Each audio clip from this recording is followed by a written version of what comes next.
tem problema não? Beleza. Quem já ouviu a expressão rei bebê? Já. Quem já? O Ederson? Falava uma vez aí, falou no rei bebê. Quem que falou? Foi por aqui. Não fui eu. Não foi você não, mas foi um assunto anterior do rei bebê. O que que isso aqui diz para vocês? Quando vocês ouvem a expressão rei bebê, o que que vem à mente? Bebê é bebê. Não. Eu não estou falando bebê de bebida, eu tô falando bebê de neném. Criança. Bebê. Rei bebê. O que que isso aqui vem à mente de vocês?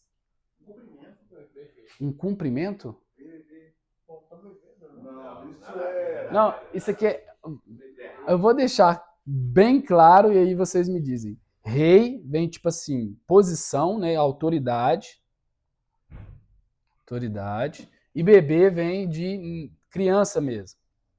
Criança. Então o que que isso aqui? Rei e bebê vem à mente de vocês? Nascer de novo. Não, próximo. Vem alguma coisa em sua mente? Wedes. Roberto. Theo. Rei bebê é um rei que é uma criança. Não. Seria Cristo, o menino de Deus? Não. Autoridade. Uma criança em formação. Autoridade recém-instituída. Não. Não. Ó, rei é autoridade, né?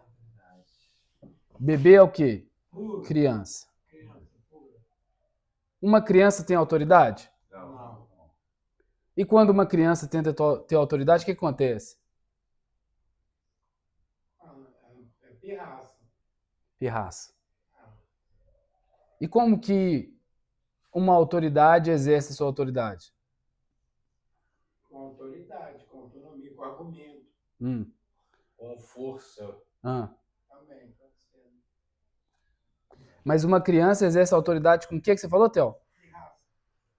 Mas criança para bebê tem uma diferença, não? Então, o que vem à mente de vocês, rei e bebê?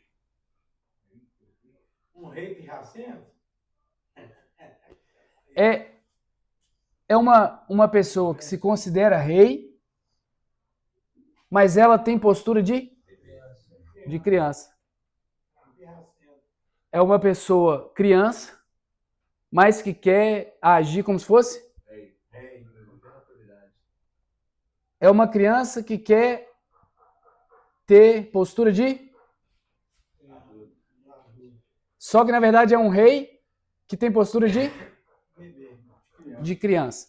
A expressão rei bebê significa uma pessoa que ela quer estar numa posição de autoridade, ela quer ser um rei, só que ela é imatura. Então nós estamos falando de um imaturo que quer assumir uma posição de autoridade.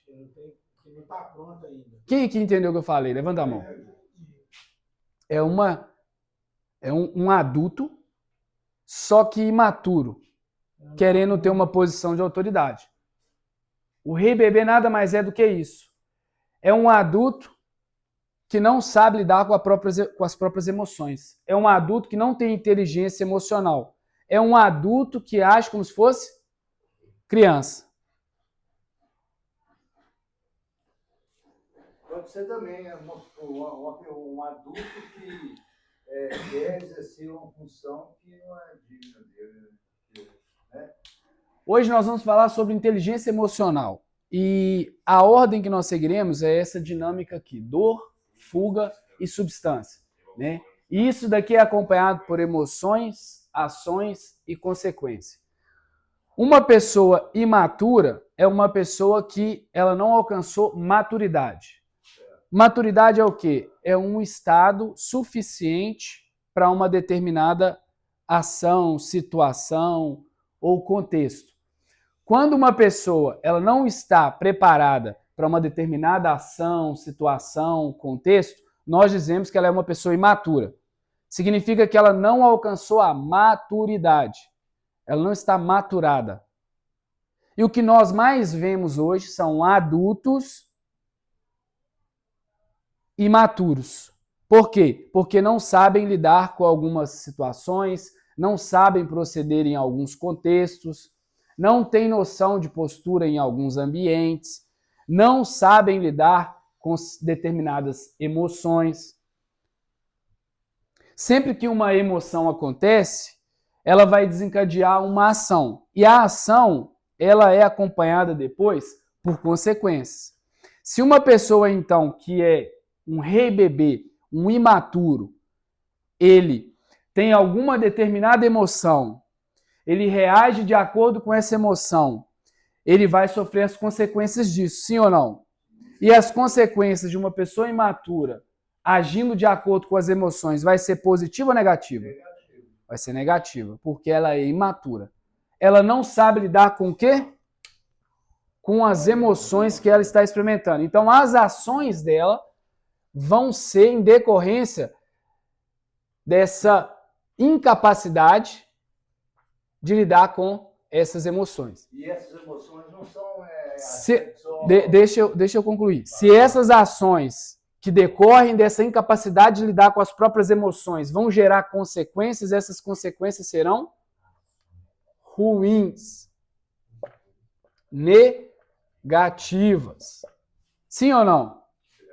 Mas se uma pessoa madura, que sabe lidar com as próprias emoções, ela reage de acordo com essa capacidade que ela desenvolveu de lidar com as suas emoções, as consequências do comportamento dela vai ser bom ou ruim?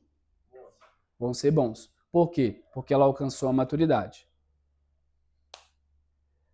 Ao longo das nossas vidas, nós vamos sendo preparados para atingir essa maturidade. Essa capacidade de lidarmos com as nossas próprias emoções. Só que muitos de nós, no meio desse percurso, não foi conseguindo perceber isso. Não entendeu que a vida, através das suas experiências, estavam tentando nos ensinar a sermos preparados para ela. Então, a partir do momento que nós nascemos até o momento em que nós fecharmos os nossos olhos nessa terra, a vida ela vai ter um único e principal objetivo conosco: nos prepararmos para que a gente possa enfrentá-la. Desde o nascer até o morrer, a vida só tem um objetivo para você: é te tornar capaz de suportá-la, é te tornar capaz de enfrentá-la, é te tornar capaz de lidar com as mais diversas situações que ela possa colocar diante de você de maneira emocionalmente equilibrada, para que as suas ações sejam emocionalmente equilibradas, para que as consequências das suas ações sejam positivas, sejam boas, tenham bons resultados. Só que muito de nós, ao longo das nossas vidas, não percebeu que a vida estava exigindo isso de nós. Não percebeu que esse era o objetivo da vida para nós, que ela nos requeria isso. Então fomos levando a vida, como diz os franceses, à la volonté. Ou como diz o Zeca Pagodinho, de qualquer jeito. Deixa a vida me levar. E a vida foi te levando. Foi te levando e no processo você não percebeu que ela estava tentando te ensinar alguma coisa. E você fechou os olhos, tapou os ouvidos e não entendeu a lição que a vida estava te dando. Começou a levá-la na brincadeira. Perdeu a seriedade. Começou a achar que tudo ia dar certo, independente da resposta que você desse a ela. E agora, aqui dentro, você percebe que na verdade quebrou a cara. Que o deixar a vida te levar, te trouxe para cá. Que o não levar a vida a sério, fez você chegar até aqui. Que o levar a vida na brincadeira, te trouxe para essa situação. Agora a vida, nesse momento, ela está te fazendo uma pergunta. E a pergunta é: você vai continuar deixando eu te levar de qualquer jeito? Você vai continuar me levando na brincadeira? Você vai continuar achando que tudo vai ficar bem, independente das suas ações? Essa é uma resposta que cada um de vocês vai ter que dar para a vida. Ela está perguntando isso agora, aqui dentro, nesse momento. Vai continuar levando a vida assim, na brincadeira? Vai continuar diante dos desafios se comportando da mesma forma? Dando as mesmas respostas? Agindo do mesmo jeito? Vai continuar imaturo não sabendo lidar com as próprias emoções, como um rei bebê que não pode ser contrariado, não pode ser frustrado, que já grita, já xinga, já discute, já quer quebrar o pau, vai continuar achando que está enganando os outros? Está enganando você mesmo. Você pode enganar os outros e em alguns momentos pode até enganar você mesmo, se auto-enganar. O adicto, ele é especialista na manipulação, em manipular os outros, mas também em se manipular, em se auto-enganar. E na vida você pode enganar os outros e se auto-enganar, mas você não pode enganar a Deus e você não pode enganar a vida. Ela não permite isso. Então não adianta. Você pode tentar me convencer do que você não é, mas você nunca vai convencer a Deus do que você não é. Você pode tentar convencer a você mesmo de algo que você não é, mas você nunca vai convencer a vida daquilo que você não é. Porque Deus sabe exatamente quem você é. A vida sabe exatamente quem você é. E não dá para enganá-los. Posso fazer uma pergunta? Primeiro o Derlantes, que estava para falar, em seguida você. Professor, deixa eu te fazer uma pergunta assim de você.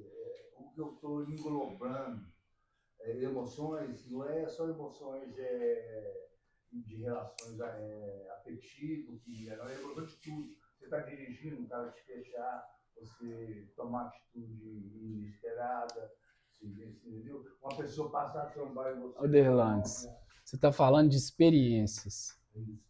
Experiências. O que acontece? Toda experiência, ela vai fazer o quê? Ela vai desencadear uma emoção. Essa experiência que nesse momento, enquanto eu falo para vocês, isso está desencadeando algum tipo de emoção. Você pode não estar sensível para identificar isso, mas isso está acontecendo no seu corpo. Isso está acontecendo com você. Uma emoção está sendo desencadeada. Você pode se sentir confrontado com essa palavra, você pode se sentir triste com essa palavra, você pode se sentir motivado com essa palavra, criticado, entendeu? Então nós estamos falando de experiência que produzem emoções. Todo tipo de experiência produzem emoções. Só que grande parte dessas emoções, às vezes nós não estamos conscientes que elas estão acontecendo. Não estamos sensíveis o suficiente para percebê-las. Mas toda experiência desencadeia emoção. E essa emoção, nós podemos equipará-la a sentimento, ela desencadeia uma ação. Porque geralmente eu vou agir de acordo com o que eu estou sentindo, certo? Eu ajo de acordo com o que eu sinto. E essa ação ela vai produzir uma consequência. Eu vou ter um retorno da minha ação. Ao longo das nossas vidas, todas as nossas experiências foram produzindo emoções. E a partir dessas emoções, nós fomos dando respostas, ações, fomos agindo. E essas ações nos trouxeram consequências. Por isso vocês estão aqui, pelo fato de que não souberam lidar com as emoções das experiências que vocês tiveram ao longo da vida. Falta de inteligência emocional.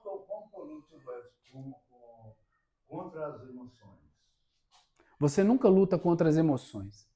Se você fizer isso, você vai perder. As emoções você precisa senti-la. Ela aconteceu, você sente. Você está triste? Não luta contra a tristeza. Não negue que você está triste. Ou não resista ao sentimento de tristeza. Simplesmente sinta. Sinta que você está triste. E aí, você precisa colocar a razão para funcionar, para você poder agir de maneira inteligente emocionalmente. E não emotivamente. Só que isso não é fácil. Por quê? Quando uma pessoa ela está emocionalmente tensa, no cérebro acontece um fenômeno muito interessante, que é o seguinte. O córtex pré-frontal, que é a região responsável pela tomada de decisão, pela análise, pela crítica, fica comprometida. Basicamente, a parte emotiva do cérebro, ela acaba predominando sobre a parte racional e intelectual.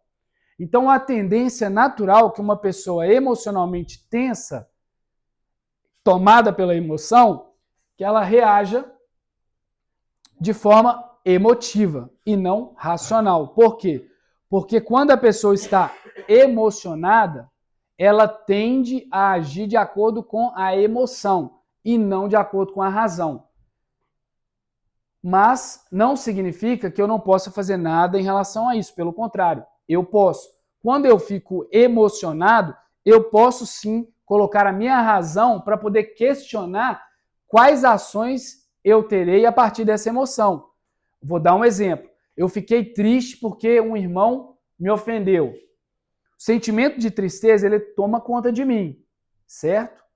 Eu posso agir de acordo com esse sentimento, mas eu posso começar a racionalizar isso, a raciocinar em relação a essa emoção de tristeza, sobre a experiência que eu tive, que foi a ofensa do irmão, para eu poder filtrar o tipo de ação que eu vou ter. E então, ter uma consequência diferente. Basicamente, o que eu preciso fazer quando eu estou sob emoção? Eu preciso esperar, dar tempo para que eu possa raciocinar sobre aquilo e então decidir racionalmente qual vai ser a resposta. Porque as consequências que eu terei dependerão dessa resposta.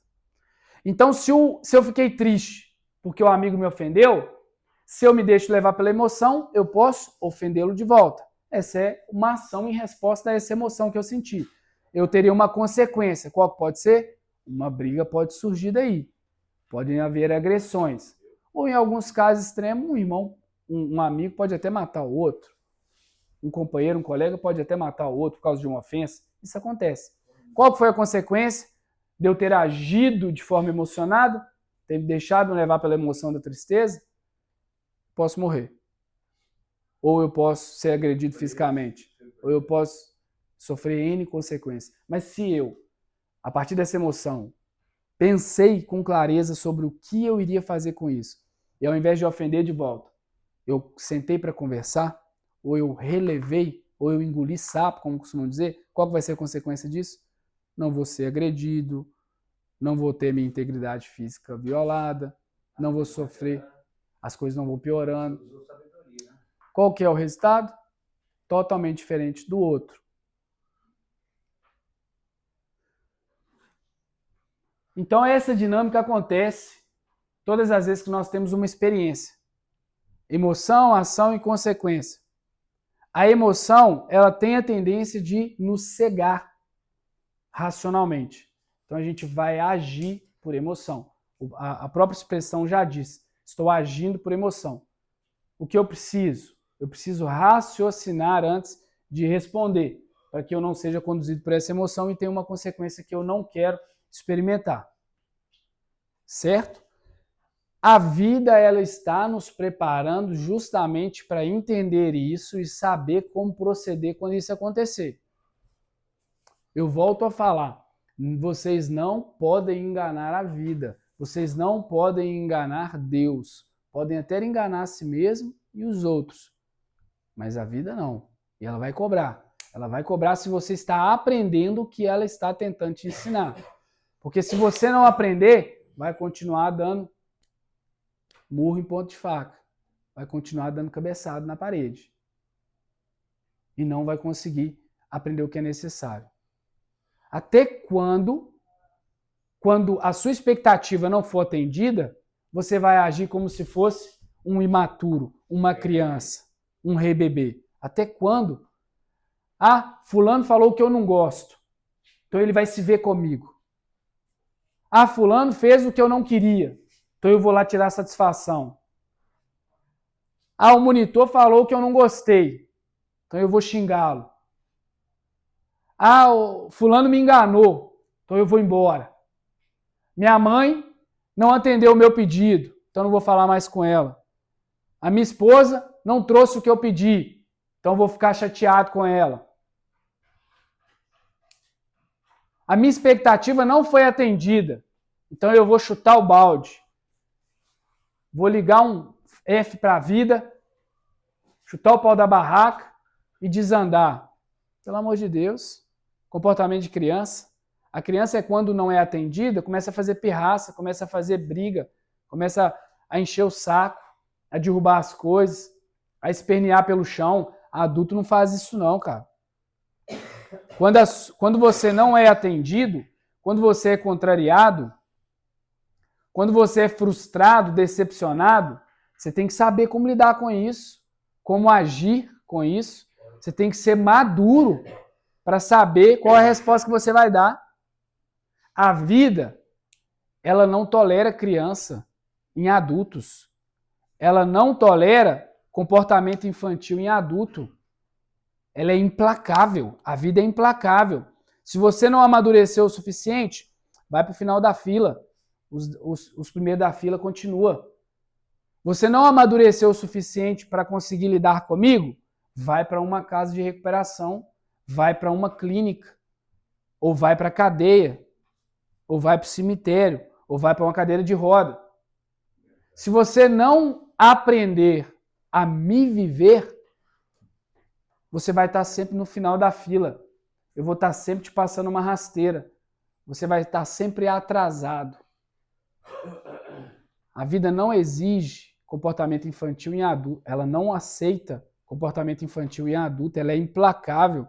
Ou você aprende a ser um adulto responsável, compromissado, que sabe lidar com as próprias emoções, que sabe lidar com frustrações, com decepção, com angústia, com amargura, ou você vai ficar sempre caindo, sempre tropeçando. A vida vai sempre te levar para onde você não quer ir, porque não é você que está no controle. São os ventos. Estão te levando para onde ele quer te levar. Quem aqui está no controle da própria vida, levanta a mão. Atualmente eu estou caminhando para entrar nesse controle. Quem não está no controle da própria vida, levanta a mão.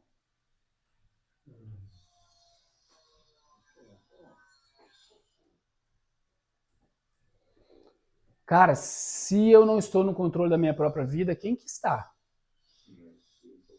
Se eu estou internado em uma clínica de recuperação, onde eu não decido qual hora eu tomo banho, qual hora eu almoço, qual hora eu tomo café, qual hora eu posso parar para conversar, qual hora eu posso dormir, eu sou do controle da minha própria vida?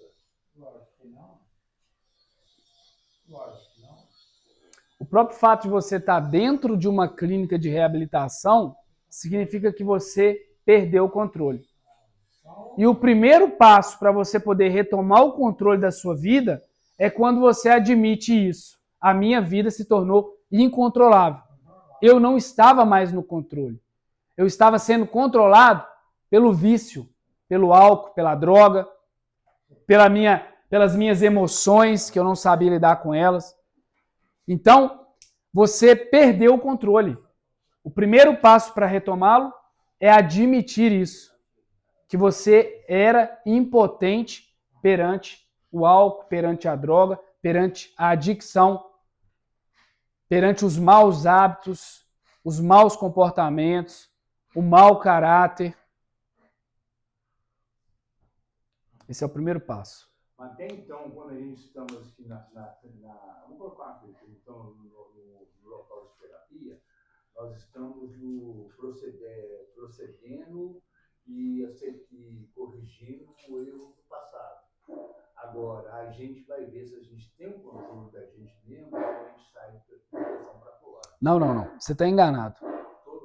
Está enganado. Eu vou corrigir. Você sabe que está com o controle da sua vida aqui dentro.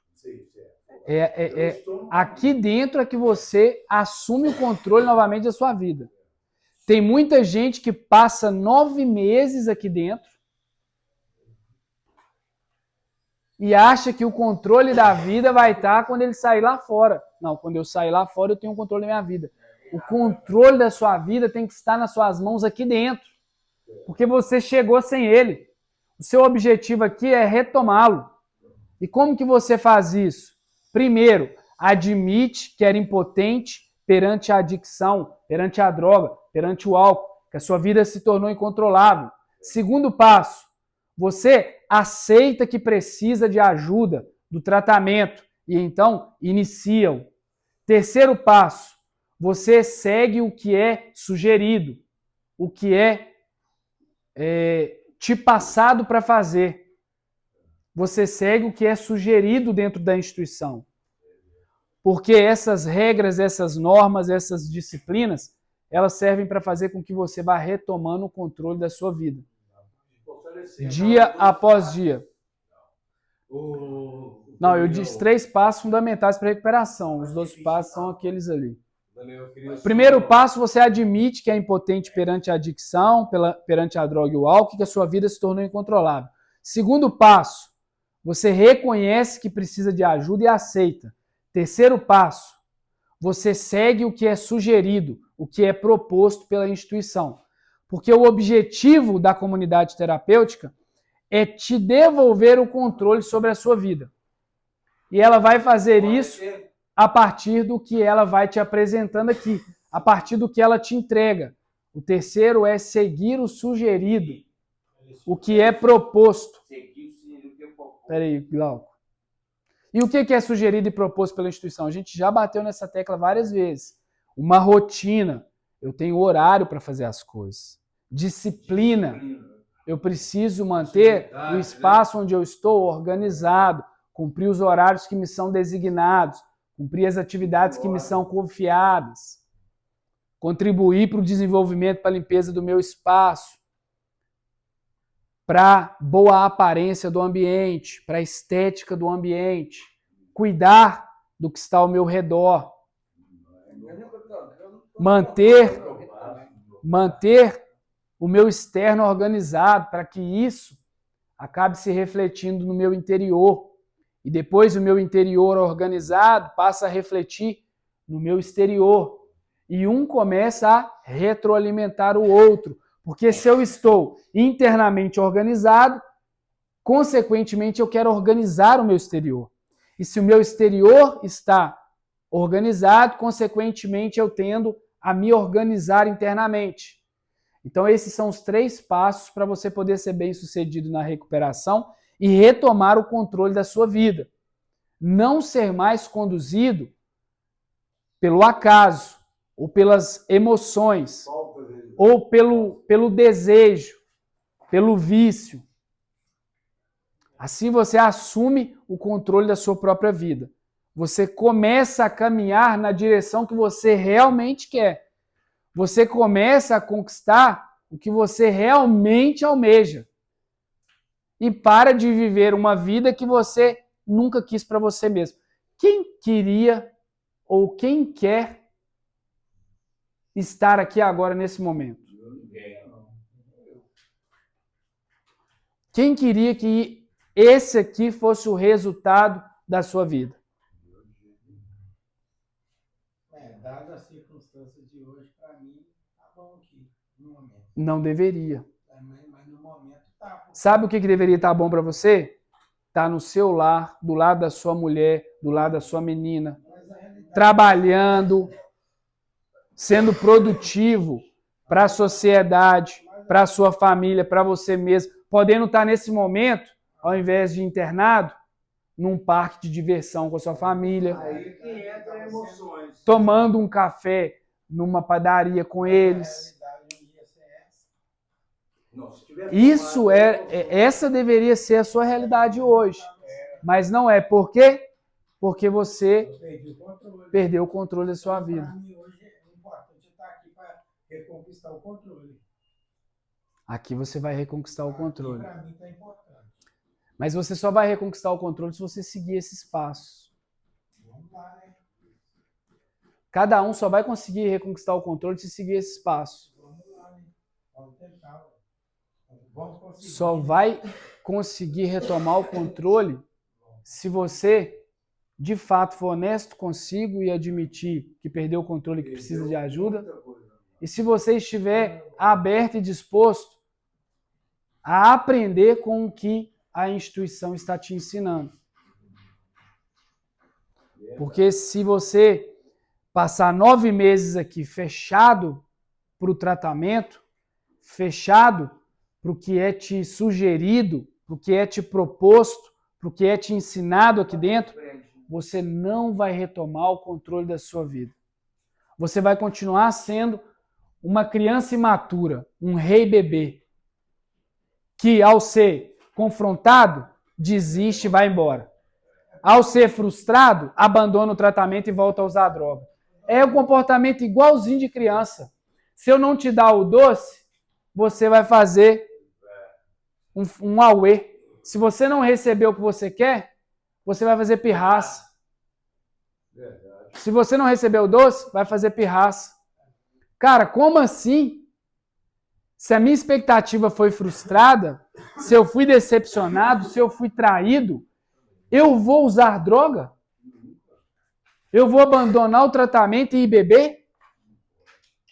Eu estou condicionando o meu bem-estar, a minha sobriedade, a minha recuperação ao que os outros vão fazer comigo? Se for assim, eu continuo sendo uma criança imatura, que se não receber o doce, vou fazer pirraça. Por que eu falo que aqui para mim é importante hoje? Porque aqui é uma clínica que ela é preparada para tratar as pessoas. Por quê? Porque a gente tem um psicólogo, a gente tem um psiquiatra, a gente tem o assistente social, então a gente tem todas as áreas necessárias para encontrar o tratamento. A gente não simplesmente foi jogado aqui dentro e está vagando aqui dentro. Então, para mim é importante, porque como você vai ajudar uma pessoa, seu lugar não tem regra, não tem disciplina e não tem pessoas capazes de disciplinar. Então, como aqui tem pessoas capazes de disciplinar, para mim hoje aqui é o melhor lugar. Porque se eu não tivesse aqui, com certeza eu ia estar fazendo merda. Hoje a comunidade é o melhor lugar para te ajudar a se reorganizar e assumir o controle novamente da sua vida. Se a pessoa quiser. É sempre se ela estiver disposta. Os sócios de jogadores de futebol, esse pessoal da sociedade, eles também foram internados. Em local também que tinha tudo. Mas não fizeram. Eu queria te fazer uma pergunta bem contraditória. Porque quando a gente fala a respeito de responsabilidade, quando a gente fala a respeito da maturidade, a gente tem um padrão de pessoa que a gente visualiza na nossa mente. Eu era esse padrão de pessoa. Aos 37 anos, eu estava muito bem financeiramente, estava bem psicologicamente, até quando chegou a pandemia. Até quando eu fiquei meses sem ver a minha noiva, e um belo dia eu virei para mim e falei, quer saber, a minha vida já está acabada, eu vou cheirar cocaína do nada. Sem ninguém me dar, sem ninguém me oferecer, eu fui lá, procurei onde comprar, encontrei uma pessoa que... Fui na padaria... Como você se sentiu? Estava deprimido. E aí, como que você agiu? O que você fez com a... Impulsivamente. Você agiu de acordo com a depressão que você estava sentindo, né? E aí, qual foi a consequência que você teve? O vício. O vício. Mas em relação à responsabilidade, eu queria saber qual o sentimento que entrou no lugar dele, qual o sentimento que entrou no lugar da sanidade. No momento que você começou a usar? É isso que você quer saber? Qual o sentimento que entrou no lugar? Ao contrário. Se você era responsável, o sentimento que entrou no lugar foi o de irresponsabilidade. Se você era comprometido, o sentimento que entrou no lugar foi de descomprometido, descompromissado. Entendeu? O que acontece? Quando nós passamos por uma situação e nós vamos fazer o uso da substância, é exatamente isso aqui que está acontecendo. Eu sinto uma dor, a experiência é dolorosa, e então eu preciso fugir dessa dor. Eu não quero ficar experimentando essa dor. Eu quero fugir dela. E como que eu faço isso? Eu procuro na substância. Por quê? Porque a substância ela me anestesia temporariamente. A droga, o álcool, ele me entorpece. O entorpecimento é justamente uma espécie de anestesia para que eu não encare aquela dor da forma como ela se apresenta para mim, nua e crua. Então, na verdade, o que eu estou fazendo é agindo como uma criança, que diante do bicho-papão, eu faço o quê? Eu fujo, eu não encaro, eu não enfrento. Então eu sinto a dor, eu fujo dela. E eu fujo como? Me anestesiando, me entorpecendo. Para quê? Para que eu não lide com essa dor da forma como ela se manifesta. Esse é que é o grande problema. Por quê? A dor, ela não desaparece. Ela permanece lá. A substância não é a solução, embora você ache que seja. O que ela faz é mascarar temporariamente o que você está sentindo. Mas quando passa o efeito, a dor permanece. E muitas das vezes ela aumenta. Por quê? Porque ela não foi tratada. Você não encarou ela de frente. E é isso que eu estou dizendo desde o início. A vida, ela é implacável com quem não aprende a lidar com as próprias dores. Quem não aprende a lidar com as próprias emoções. A vida é implacável. Você não aprendeu a lidar com a dor? Então a dor aumenta. Então a dor multiplica. Você não aprendeu a gerenciar as próprias emoções? Então as emoções te controlam, elas te dominam. E você acaba indo parar onde você não queria ir. Você acaba sendo dominado pela dor na tentativa de fugir dela. Você acaba sendo controlado pela emoção na tentativa de dominá-la. Então, uma pessoa, para ser bem-sucedida na vida, para viver uma vida em equilíbrio, para conduzir a própria existência minimamente em equilíbrio, precisa aprender a lidar com a própria dor e gerenciar suas emoções. Senão vai ser fruto do acaso, senão vai ser controlado pelas circunstâncias. Nunca vai ser o protagonista da própria história. Sempre vai ser um espectador passivo. Como se estivesse sentado na plateia da vida e a sua vida passando diante dos seus olhos, sendo conduzida por qualquer outra coisa, menos você mesmo. Um barco à deriva, né? Tipo um barco à deriva. Um barco à deriva que não sabe para onde vai, ele vai se encontrar com o quê? Com a rocha. Tragédias. A dor da vida, ela é para ensinar. O problema é que muitas vezes a gente não aprende. Israel. Acho que eu entendi a colocação dele. Tudo na vida da gente tem escolhas. A gente está diante de uma situação, a vida te fala: você tem esse caminho e você tem esse. Qual você vai escolher? Né? Sim.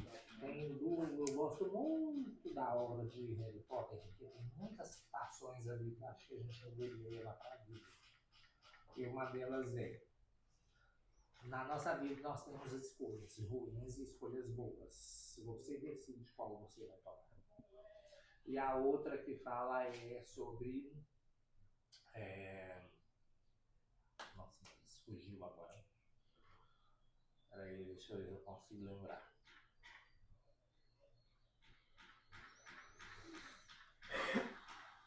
Ah, sim. Na vida você vai ter escolhas fáceis e escolhas corretas. Deu para entender por quê? Às vezes nem sempre as escolhas corretas são as escolhas fáceis. Sim. Então, É isso. é isso. muitas das vezes a gente se depara com duas opções. A opção correta, que é a mais difícil, a mais dolorosa, e a opção fácil, que nem sempre vai te dar o resultado esperado. Todos vocês, todos nós, passamos por muitas dores e até hoje nós vivemos momentos de dor. O próprio fato de estar aqui, por si só, já é doloroso. Vocês não... Pode pedir lá na... O próprio fato de estarem aqui implica dor. É doloroso estarem aqui, longe da família, longe dos filhos, longe do seu contexto social, distante do homem que você gostaria de ser. Isso dói. E é exatamente essa dor que vai produzir homens maduros e capazes de conduzir a própria vida em equilíbrio, ou o contrário. A dor é ruim, mas ela ensina a gente muita coisa. Mas ensina a gente muita coisa. Cabe nós aprendermos a lição. A dor é um fato da vida, ou você se acostuma, ou você se sucumbe a ela. Toda dor que nós passamos pode nos ensinar alguma coisa. E é a nossa incapacidade de aprender com ela que muitas vezes determina os fracassos que nós vamos ter na vida. Não, você pode repetir, por favor? Então, o jeito de a gente lidar com a dor que vai determinar. É a lição que nós extraímos da dor que determina os resultados que a gente vai ter. Então, se diante de uma dor nós tiramos uma lição, aprendemos alguma coisa e isso influencia a nossa forma de conduzir a nossa própria vida, nós teremos bons resultados. Se não, a gente vai continuar sendo conduzido pela circunstância e dominado pela dor.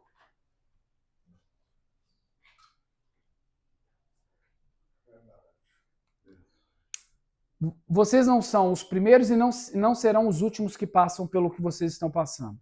Desde que a humanidade existe, os homens passam por isso.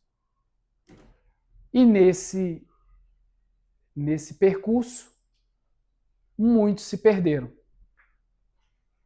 Mas também muitos conseguiram alcançar o sucesso que tanto queriam. Conseguiram conquistar os objetivos que almejavam.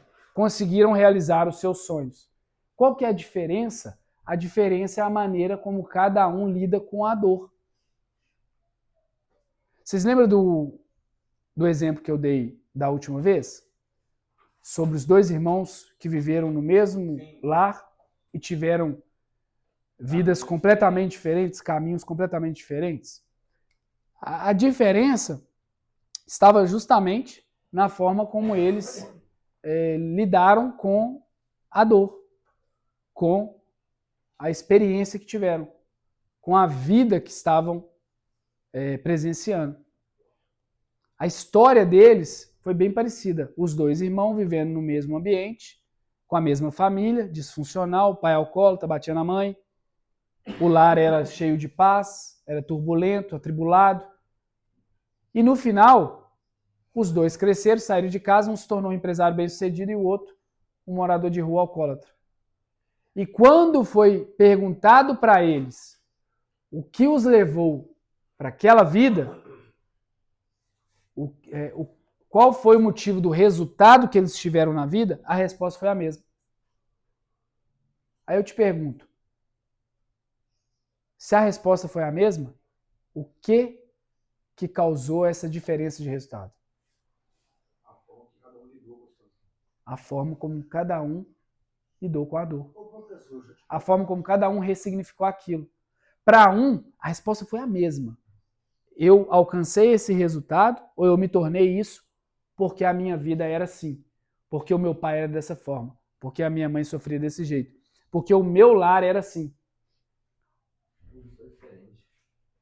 A mesma experiência, a mesma circunstância, a gente pode dizer no que diz respeito à objetividade da dor, uma mesma dor, claro que cada um experimenta a dor diferente, mas a fonte da dor era a mesma, mas a resposta foi diferente. Por quê? Porque um extraiu uma lição diferente do outro daquela dor. Tudo bem, Roberto?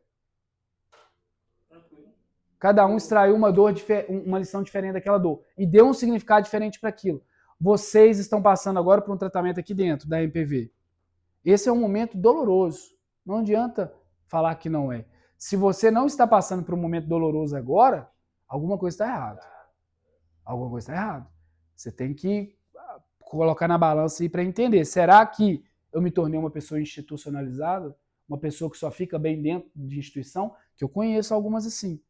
Já 20 internações, 30 internações, a pessoa só consegue viver bem se ela estiver dentro da casa de recuperação. Se ela sair, ela recai. É isso que eu estava pensando. Ela se tornou uma pessoa institucionalizada.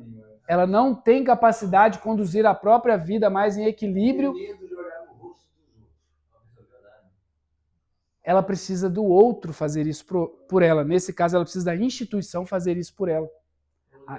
Ela se tornou dependente da instituição para se manter sóbria. Agora, professor, vou preparar uma pergunta aqui. Nossa, muitas vezes também a pessoa chega a esse ponto, vamos supor, por um caso de mulher, por caso de família, por causa de ganância. Mulher, vamos supor, a mulher distraiu, separou, não sei o quê, ganância, a pessoa quer saber só de ganhar dinheiro fácil, vender drogas, não quer levar a vida do jeito que a vida tem que ser levada, entendeu? E decepções, entendeu? De amizades, esses negócios. E o oi grande, de repente o cara tem uma moto muito boa, ele não tem condição de ter uma bicicleta. Entendeu? Aí o cara vai fazer o quê? O cara fica naquela ânsia. Inveja, né? Entendeu? É inveja.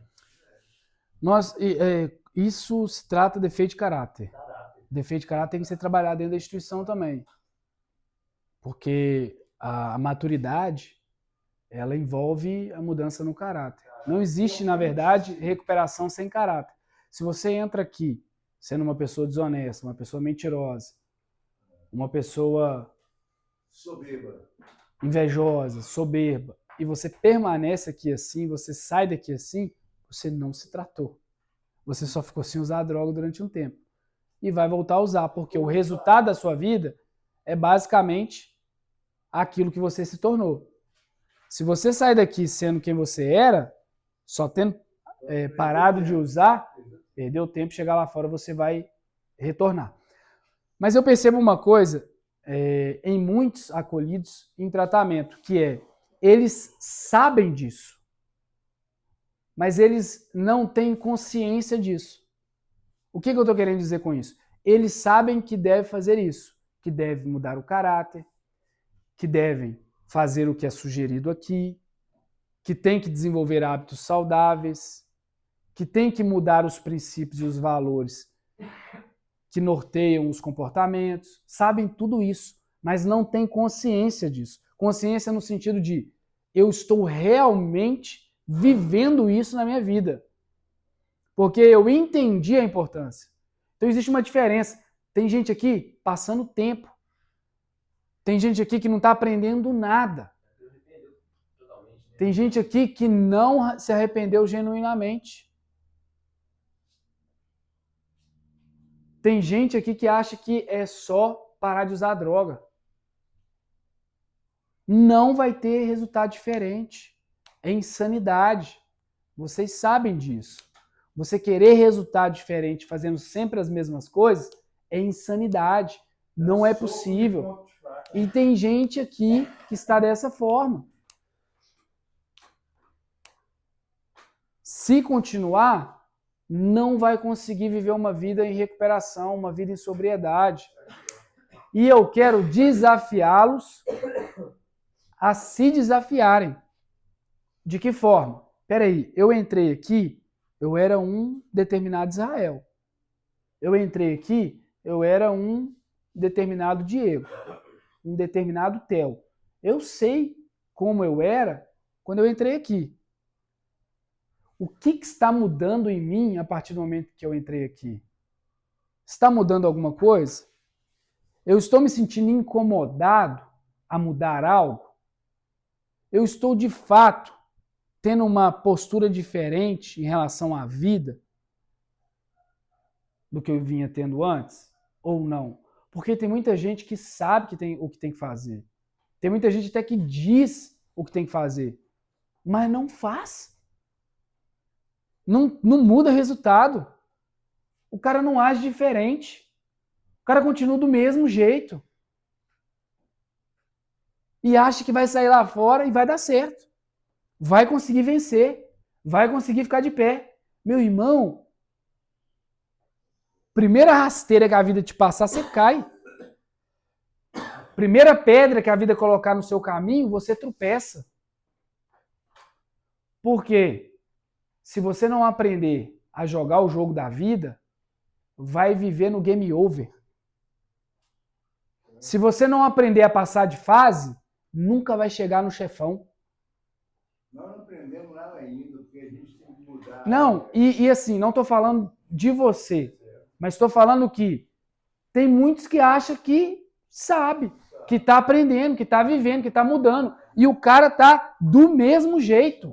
Ele não tem autopercepção, ele não tem autoconsciência, ele não tem consciência de si mesmo, de quem ele é e de se está acontecendo mudança ou se não está.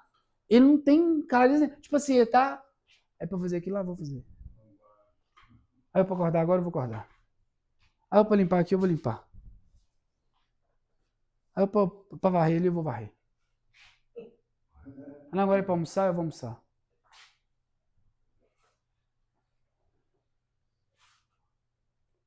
O cara não tem nenhum sonho diferente. O cara não tem nenhum objetivo. Não tem nenhuma meta estabelecida. A mudança vem de dentro para fora. Né? Tá embotado emocionalmente. Não tem esperança em nada. Nem em si mesmo. Tá aqui vivendo o mesmo que era lá fora. Marcílio falou exatamente sobre isso, esse sentido da vida, né? Perspectiva. Falsa recuperação. Algumas colocam isso em mulher, esse brilho, né? Alguns colocam outras coisas. Quando encontra um sentido mais nosso, digamos sentido assim, real. sentido real, aí você consegue se manter mais em pé. E o sentido da vida não é nada muito mirabolante. O sentido da vida pode ser algo simples, cara. Simplesmente ter uma família. Porque Viver bem com a minha família. E através do meu exemplo, influenciar outras famílias a viverem bem. aí que você chegou no que eu queria. Por exemplo, vamos supor, eu estou aqui, aí eu vou ter que ser o varão, eu vou ter que ser o exemplo para quem está lá fora. Entendeu? Conhecidos meus que já usaram drogas, já beberam comigo. Eles têm que, se eu chegar perto e falar, ô meu camarada, aí, pode ir para a clínica lá, que a clínica lá é de boa, não, você tem que mudar o palavrear, você tem que mudar muita coisa. Você tocou num ponto importante. Muita coisa. Você tá doendo agora? Se a pessoa ela está de fato mudando, passando por um processo de transformação, se ela está se tornando uma nova pessoa, inevitavelmente o linguajar tem que mudar. Porque você está se tornando uma nova pessoa. Eu nunca vi uma nova pessoa com a mesma forma de falar. Não tem como. Então o linguajar começa a mudar. As gírias começam a mudar. Locais de frequentamento também tem. Mas eu estou dizendo em relação à manifestação de quem a pessoa é. A forma de falar é uma manifestação de parte de quem ela é, da personalidade dela. Se você está efetivamente se tornando uma nova pessoa, você tem que manifestar isso. E a manifestação de uma nova pessoa está muito nas palavras que você diz, no tom que você fala, no trato que você tem com o outro. Daniel, defina caráter pra mim, por favor. Caráter vem de característica. Caráter é algo particular e singular de uma pessoa. Caráter é isso. São um conjunto de características que tornam uma pessoa singular. Único. Porque caráter vem de caráter. Vem de característica. E podem ser boas ou ruins. Exatamente. É por isso que a gente diz, quando a gente diz essa pessoa é sem caráter, na verdade, o termo certo, a forma certa de dizer, o caráter dessa pessoa é ruim. Entendeu? Porque não existe ninguém sem caráter. Mas nós usamos essa expressão, essa pessoa é sem caráter. Porque quando nós dizemos caráter, nós já associamos uma qualidade positiva na palavra em si, no conceito. O conceito caráter, para nós, é bom, mas não necessariamente. O conceito caráter, ele não tem uma qualidade positiva ou negativa intrínseca a si mesmo, certo? O que eu quero dizer?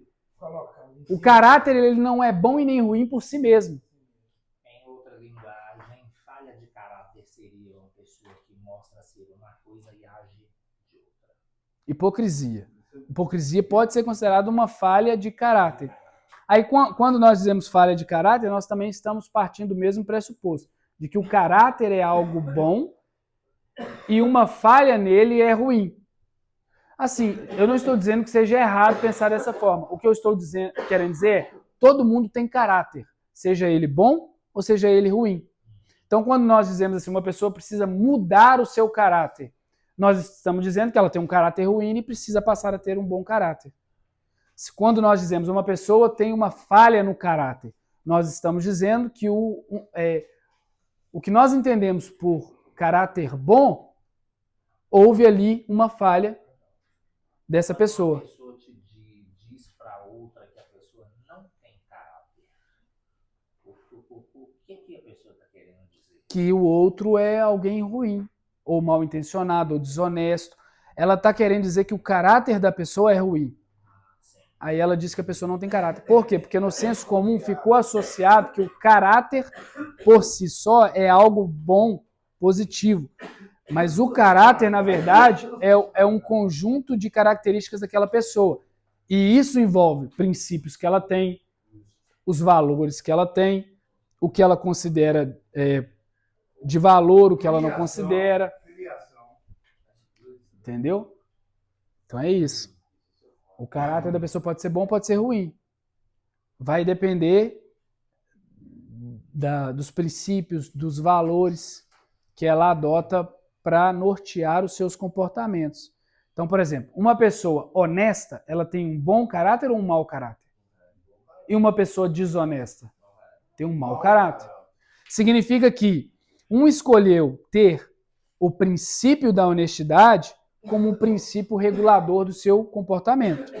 A outra escolheu o princípio da desonestidade. A pessoa que escolhe a desonestidade como um princípio para orientar o seu comportamento, ela é uma pessoa que tem um caráter ruim. E nós, no senso comum, chamamos de mau caráter. Ou que possui uma falha de caráter. Ô, Danilo, eu tenho que subir para a cozinha. Vai lá, pode ir, meu querido, tá liberado. E então, isso precisa ser trabalhado aqui dentro. O caráter. E a mudança no caráter é um sinal de que eu estou de fato em tratamento, que eu estou de fato me tornando uma nova pessoa. Se não houver isso, não há sinal de que eu estou me tornando uma nova pessoa, de que eu estou mudando de fato. E não é só isso, esse é um dos sinais. Um outro sinal que vocês podem usar para avaliar se estão de fato em tratamento, se estão de fato em processo de mudança, é olhar para si mesmo em momentos de confronto, em momentos de frustração, em momentos de decepção, nos momentos em que você ouve um não, quando você queria muito algo. A forma como você vai lidar com isso vai dizer muito sobre se você realmente está mudando ou não, se tornando uma nova pessoa ou não, modificando o seu caráter ou não. Por quê? Uma pessoa que, quando ouve um não, ela age de forma rude, arrogante, ríspida, áspera, ela é imatura. Ela não amadureceu. Se uma pessoa é frustrada, tem os seus planos frustrados, e ela vai recorrer ao álcool, à droga, ou qualquer outra coisa como uma forma de aplacar esse sentimento, essa emoção ruim que foi desencadeada por essa frustração, ela não está mudando, ela não está evoluindo, ela está estagnada. Então, esse é um outro sinal de que você realmente está em processo de mudança. Eu fui contrariado, ou seja, fizeram o que eu não gostei. Como que eu vou lidar com isso? Como uma pessoa madura, que consegue elaborar a experiência, a emoção negativa, mas entender que ela é para o meu crescimento, que ela é para o meu bem, ou como uma criança, que quando não lhe é dado o que ela quer, ela faz pirraça, ela fica embirrada, faz bico. Eu estou diante de homens que podem ter emoções infantis, que pode ter uma mentalidade infantil. O que é um homem com emoção ou mentalidade infantil? É aquele que não sabe ouvir um não, é aquele que não sabe ser contrariado, é aquele que não sabe ser frustrado, é aquele que quando é decepcionado, ele vai lá, chuta o balde, usa droga, bebe, xinga, ofende, maltrata, abandona. Um sinal de que eu estou me tornando um homem com uma emoção e uma mentalidade de um homem é quando eu sei ouvir um não, lidar com ele e crescer com ele. Eu sei ser frustrado, lidar com a frustração e crescer com ela. Eu sei ser decepcionado, lidar com a decepção e crescer com ela. Eu sei ser ofendido, lidar com a ofensa e crescer com ela. Quando eu tenho capacidade de fazer isso, lidar com as minhas emoções negativas, lidar com a contrariedade, eu estou amadurecendo. Eu estou crescendo de fato. Eu estou me tornando homem. Uma coisa que eu entendo também, professor, é o seguinte, a pessoa, a gente pode passar por todos os períodos aqui, a gente ser uma pessoa muito sóbria, assim, e continuar vivendo a vida que tem que ser vivida, assim, da família e tudo, mas a gente nunca podemos ser arrogante e desfazer de ninguém. A gente nunca pode ser arrogante e desfazer de ninguém. A arrogância, ela é um problema no caráter, que precisa ser trabalhado. Se você melhorou a sua vida, se você está em Cristo, você recuperou tudo, tiver uma pessoa aí que você já cumprimentou, você passar a se virar para o outro, porque ele está ali, você não pode falar um bom dia, uma boa tarde, você está sendo uma pessoa hipócrita. Israel. Então, vamos lá. Para a construção do caráter de uma pessoa, ao meu ver, é necessário autoconhecimento. Imprescindível. É imprescindível. E existe alguma regra, algum passo a passo para que essa pessoa consiga esse tipo de autoconhecimento? Sim. Uma forma de você obter autoconhecimento é você aprendendo sobre comportamento humano. Eu estou fazendo isso aqui, ensinando vocês sobre comportamento humano. A nossa próxima palestra vai ser sobre temperamentos humanos. E eu vou apresentar para vocês os 4 tipos de temperamentos que existem. E temperamentos são formas de processamento e de manifestação da emoção. A emoção, ela se processa em nosso corpo e ela se manifesta nas nossas ações por causa de um tipo de temperamento que nós temos.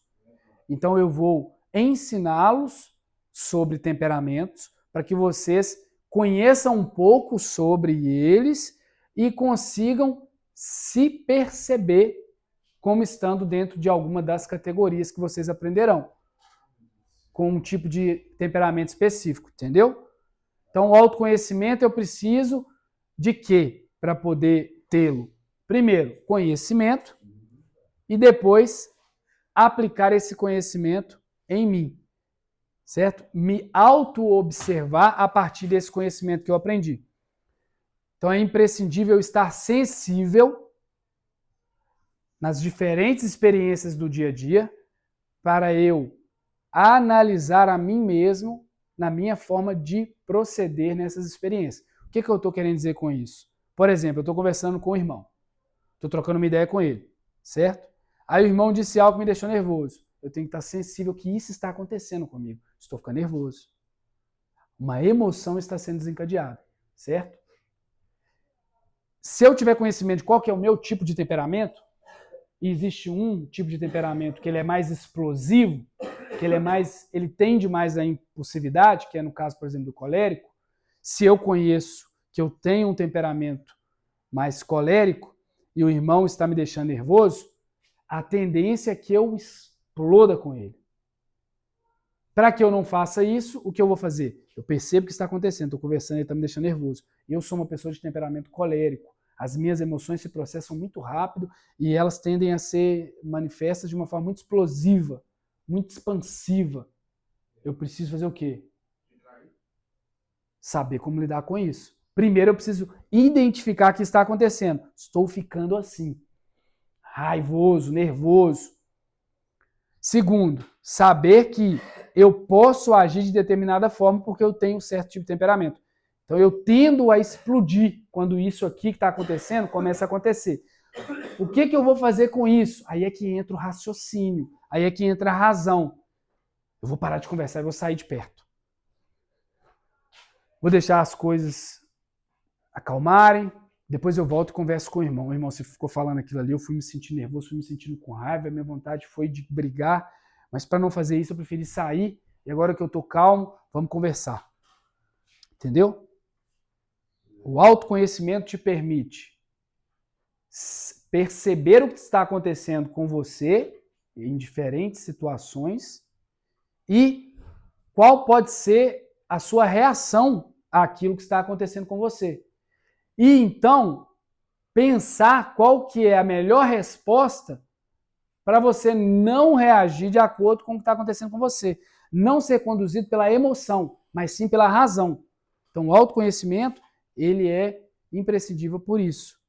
Porque você vai se conhecer, você vai ter uma maior percepção sobre você e sobre os seus limites, sobre as suas capacidades, sobre os tipos de reações que você pode ter naquele tipo de situação. Então você vai saber melhor como lidar com aquilo ali. Você começa, com o passar do tempo, a deixar de ser reativo e passa a responder. A pessoa reativa é aquela que, ao estar diante de uma ação, tem uma reação. Ela só reage, ela não responde. A pessoa que responde diante de uma ação, ela processa, pensa, analisa e então dá uma resposta. A pessoa que reage, não. A ação aconteceu, a emoção surgiu, ela reage. Não pensou, não raciocinou, não refletiu. Tem temperamentos que têm uma tendência maior para esse estupim curto, para essa reação. Então precisam de uma atenção especial para trabalhar com o próprio temperamento. E nós vamos aprender sobre isso na próxima palestra. Vou falar sobre esses temperamentos. Fechou? Os outros temperamentos. Calma. Os outros temperamentos também você vai ajudar. Pessoas que não têm valor filmático. Todo temperamento ele precisa ser educado. Não há temperamento bom e temperamento ruim. O que eu estou dizendo é, há temperamentos que eles têm uma tendência maior para a resposta impulsiva. E outros, peraí só um minutinho, uma resposta mais como é que eu posso dizer? Mais lenta. Uma resposta mais rápida, outra mais lenta. Quem dá uma resposta mais rápida tende a responder sem pensar. Quem dá uma resposta mais lenta tende a pensar para responder. Tem temperamento que ele inclina a pessoa para uma resposta mais rápida. Só que uma pessoa ela pode dar uma resposta mais rápida, mas pensando, refletindo. Entendeu? Então ele precisa educar o temperamento. E a gente vai falar sobre isso. E nos atendimentos individuais, a partir do momento que você identificou seu temperamento, você pode ir trazendo para mim os desafios que você está tendo para educar o próprio temperamento. Entendeu? Esse paralelo que você trouxe, o acelerado, o que responde rápido, conseguir responder rápido, mas pensar antes. E do pensamento pensar mais rápido também é possível educar nesse sentido? Para ele raciocinar antes de responder. Mesmo que ele esteja inclinado a responder mais rápido. Não, sim, mas aí o outro paralelo, do outro lado, é possível deixá-lo mais rápido? Ué. Educar o temperamento? A tendência do temperamento é uma. Só que ela não determina como que a pessoa vai agir. A pessoa tem controle sobre isso. Então ela pode trabalhar isso. Ela não pode mudar de temperamento. Entendeu? Mas ela pode educar o temperamento para que o temperamento dela... Saca uma arma. Você pode talvez reagir rápido e tomar a arma dele. Pode, entendeu? Isso pode ser bom, pode ser ruim. Pode ser ruim porque se a intenção do cara for só te assaltar, ele leva e não acontece nada. Se for te matar, se for um latrocínio, eu vou roubar e vou matar, se você tomou a arma, você se salvou. Entendeu? Então, o temperamento por si só, ele não é bom e nem ruim. Certo? Ele tem qualidades e ele tem defeitos. Ele tem pontos positivos e negativos. Todos. Eles precisam ser trabalhados. E é isso que a gente vai aprender. A gente vai aprender sobre os temperamentos e também como trabalhá-los depois. Fechou? Pessoal, tamo junto. Até a próxima. 53. Fechou. Hã? Tá bom. Alô, meu Deus. Deus abençoe.